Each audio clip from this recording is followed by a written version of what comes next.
In a magical land, there was an enchanting garden where each flower bloomed with a letter of the alphabet. Children from nearby villages gathered, wide-eyed and curious, as they entered the alphabet garden. The journey through the garden began under the shade of the apple tree. A friendly owl named Oliver explained that A was for apple. The children picked ripe red apples, learning the shape and sound of the letter A. As they moved along, the children encountered bouncing bunnies near the letter B. Benny, the bunny, taught them that B was for bunny. Laughter filled the air as the children hopped and learned. A caterpillar was bouncing along the letter C. Clara, a colourful caterpillar, showed the children that C was for caterpillar.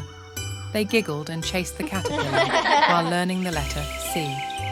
Near a sparkling pond, a playful dog barked.